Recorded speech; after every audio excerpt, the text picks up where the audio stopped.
বিশ্ব অর্থনৈতিক মানচিত্রে বাংলাদেশ এক শক্তিশালী অবস্থানে রয়েছে এবং বাংলাদেশের স্থান ৩৫তম।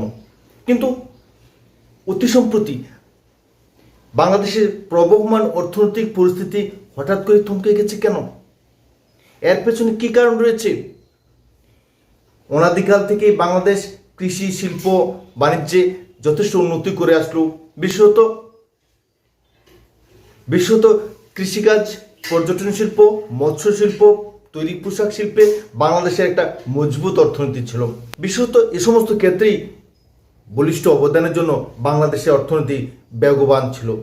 বিগত বছরগুলিতে শেখ হাসিনা, খালেদা জিয়া কিংবা মোহাম্মদ এরশাদের সময় বাংলাদেশের অর্থনীতি ততখানি দুর্বল ছিল না যতক্ষণই আজ উড়ে এসে জুড়ে বসা তত্ত্বাবধায়ক সরকার প্রধান তথাকথিত নোবেলবিজয়ী মোহাম্মদ ইউনূসের সময় বাংলাদেশের অর্থনীতি সম্পূর্ণভাবে মুখ থুবড়ে পড়েছে।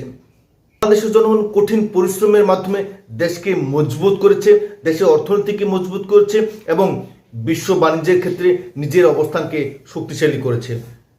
কিন্তু আজ বাংলাদেশ একের পর এক ক্রমশই বিচ্ছিন্ন হয়ে পড়ছে বিশ্ব অর্থনীতির মঞ্চ থেকে। বিশ্বের বিভিন্ন দেশ আজ বাংলাদেশ থেকে মুখ ফিরিয়ে নিচ্ছে। কী কারণে? এর পেছনে কী কারণ রয়েছে? একটাই কারণ, একটাই উদ্দেশ্য, একটাই লক্ষ্য, তা হলো বাংলাদেশের জনগণকে দারিদ্র্যের গহ্বরে নিয়ে যাওয়া, বাংলাদেশের জনগণকে আবারও সেই পুরনো দিনগুলির ফিরিয়ে আনা, বাংলাদেশের জনগণের সামনে আবারও সেই পুরনো দুঃখের অতীত ইতিহাসের কাহিনী ফিরিয়ে আনা, বাংলাদেশের আভ্যন্তরীণ কাঠামোকে তছনছ করে দেওয়াই হলো একমাত্র লক্ষ্য এবং যার খলনায়ক হলেন মোহাম্মদ ইউনূস। তিনি উড়ে এসে জুড়ে বসে এ দেশকে শাসন করছেন। বাংলার অর্থনীতি, বাংলার প্রাণ, বাংলার গতিবিধিকে অনুধাবন করার চেষ্টা করছে না, বরং কিভাবে নিজের একনায়কতান্ত্রিক শাসন কাঠামো বাংলাদেশে প্রতিষ্ঠিত করা যায় সেই লক্ষ্যেই তিনি বাংলাদেশের জনগণকে ভুল পথে পরিচালিত করছেন, ভুলভাবে বোঝাচ্ছেন, যার কারণে আজ বাংলাদেশের অর্থনীতি সম্পূর্ণভাবে বরবাদের মুখে এসে দাঁড়িয়েছে। একের পর এক বিশ্বের বিভিন্ন দেশ, এমনকি ওআইসিভুক্ত বিভিন্ন মুসলিম কান্ট্রি আজ বাংলাদেশ থেকে দূরে সরে পড়ছে। বাংলাদেশ আজ ঋণ জর্জরিত একটি রাষ্ট্রে পরিণত হয়েছে। বাংলাদেশের অর্থনীতি আজ মুখ থুবড়ে পড়ছে শুধুমাত্র মোহাম্মদ ইউনূসের ব্যর্থতার কারণে। এটা অত্যন্ত দুর্ভাগ্য হলো সত্যি যে মোহাম্মদ ইউনূস জনগণকে ভুল পথে পরিচালিত করছেন, যার ফলে বাংলাদেশের অভ্যন্তরীণ রাজনৈতিক পরিস্থিতি বিশ্ববাসীকে যথেষ্ট উদ্বেগের মধ্যে রাখছে এবং এর সরাসরি এফেক্ট পড়ছে দেশের অর্থনীতিতে। দেশ বিশ্বের দ্বিতীয় বৃহত্তম পোশাক তৈরিকারী রাষ্ট্র হিসেবে যথেষ্ট সুনাম অর্জন করেছে। বিপ্লবের পর বাংলাদেশের তৈরি পোশাক শিল্প আজ কোথায় এসে দাঁড়িয়েছে? অগাস্ট বিপ্লবের ঠিক পূর্ব পর্যন্ত বাংলাদেশের অর্থনীতি যথেষ্ট শক্তিশালী হয়েছিল একমাত্র পোশাক শিল্পের কারণে। কিন্তু আজ সেই তৈরি পোশাক শিল্প আজ বিধ্বস্ত। বিশ্ব মানচিত্রে আজ বাংলাদেশ ক্রমশই হারিয়ে যাচ্ছে। বাংলাদেশের তৈরি পোশাক শিল্পে হাজার হাজার শ্রমিক আজ কাজ হারাচ্ছে। এর পেছনে কে দেয়? মোহাম্মদ ইউনূসের ভুল রাষ্ট্রনীতি, অর্থনৈতিক নীতি। বাংলাদেশের গুটি কয়েক নেতার পকেট ভারী করার জন্য দেশকে বিপথে পরিচালিত করছেন মোহাম্মদ ইউনূস, কিন্তু এর সরাসরি ফল ভোগ করছেন বাংলাদেশের সাধারণ মানুষ।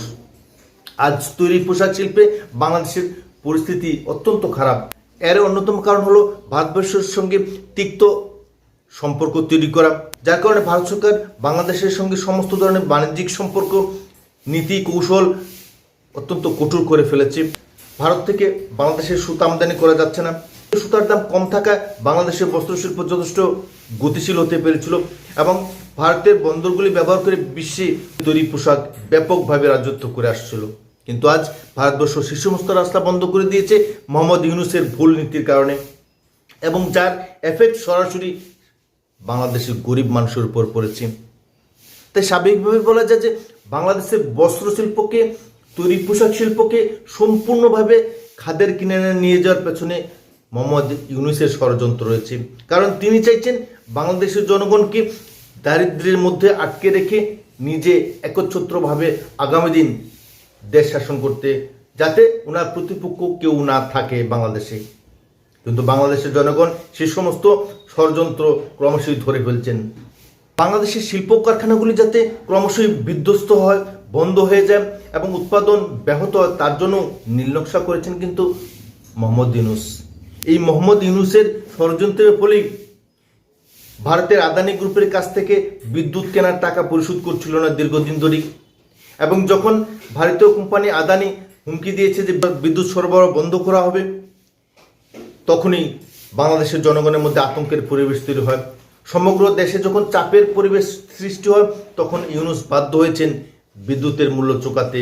বিদ্যুৎ ঋণ বাবদ প্রায় ৩,০০০ কোটি টাকা পরিশোধ করেছে ইতিমধ্যেই।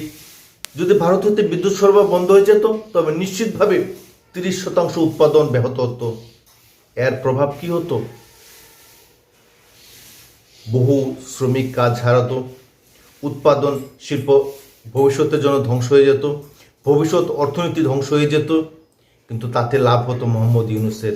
তাতে দরিদ্র সাধারণ মানুষের, বাংলাদেশি নাগরিকদের কোনো লাভ হতো না, কিন্তু লাভ হতো মোহাম্মদ ইউনূসের। কারণ দীর্ঘদিন ধরে তিনি এই দেশে রাজত্ব করতে চাইছেন, যাতে খালেদা জিয়া কিংবা শেখ হাসিনা আবারও ক্ষমতায় আসতে না পারে, তার জন্যই কিন্তু নীল নকশা করছেন মোহাম্মদ ইউনূস। এটা জলের মতো পরিষ্কার। মোহাম্মদ ইউনূসের ব্যর্থতার ফলেই ভারত সরকার একতরফাভাবে গঙ্গা জল বন্টন চুক্তি রদ করতে চাইছে। অথচ ভারতের সঙ্গে কূটনৈতিক সম্পর্ক যদি দৃঢ় করা যেত, তবে নিশ্চিতভাবে এইভাবে বাংলাদেশের অর্থনীতিকে বরবাদ করার জন্য ভারতের এই কঠোর নীতি কখনোই গৃহীত হতো না। কিন্তু এক্ষেত্রেও মোহাম্মদ ইউনূস কলকাঠি নাড়ছেন, ষড়যন্ত্র করছেন। কারণ একটাই, ক্ষমতায় টিকে থাকা রাজনীতি। দেশের অর্থনীতিকে শক্তিশালী করা নয়, দেশের জনগণের মুখে হাসি ফোটানো নয়, বরং দেশকে বরবাদের দিকে ঠেলে দিয়ে, দেশে দারিদ্রতা বৃদ্ধি করে, দেশে অশান্তি সৃষ্টি করে নিজের রাজত্ব, নিজের স্বৈরতান্ত্রিক রাজত্ব কায়েম করার লক্ষ্যই মোহাম্মদ ইউনূসের, যার জন্যই বাংলাদেশ ক্রমশই নিচের দিকে নেমে যাচ্ছে, অর্থনীতি বরবাদ হচ্ছে। এই সমস্ত কলকাঠি নাড়ার ফলেই, এই সমস্ত ষড়যন্ত্রের ফলেই বাংলাদেশের জিডিপি কিন্তু আজ অত্যন্ত নিচে নেমে গেছে। বাংলাদেশের গড় উৎপাদন যেমন কমে গেছে, ঠিক তেমনিভাবে বাংলাদেশের মানুষের মুখে হাসিও আজ মিলিয়ে গেছে। এর পেছনেও মোহাম্মদ ইউনূসের ষড়যন্ত্র কাজ করছে। বাংলার প্রাণ, বাংলার বায়ু, বাংলার জল বিশ্ববাসীর কাছে পরিচিত থাকলেও আজ মোহাম্মদ ইউনূস সেই ষড়যন্ত্র করে সমস্ত কিছু আজ বরবাদ করে দিচ্ছেন। দেশবাসী ক্রমশই ইউনূসের ষড়যন্ত্র ধরে ফেলছেন। দেশকে বিপদের দিকে ঠেলে দিয়ে, দেশের অর্থনীতিকে বরবাদ করে দিয়ে মোহাম্মদ ইউনূস আনন্দে থাকলেও বেশি দিন থাকতে পারবেন না।